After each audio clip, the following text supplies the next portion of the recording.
today I will talk about how can you set your pin on your Amazon Alexa app. So you just follow these ways, then it's going to work with you.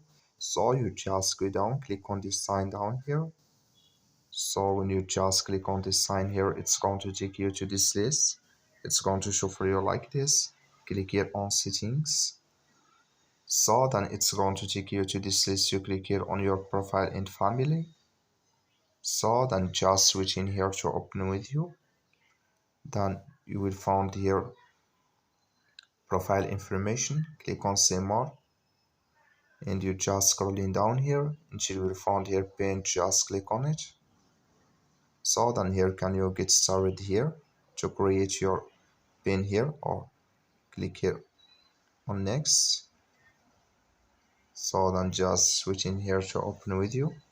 Enter your phone number, click on continue, then it's going to take you to add your pin to create your pin code on your here Amazon Alexa app.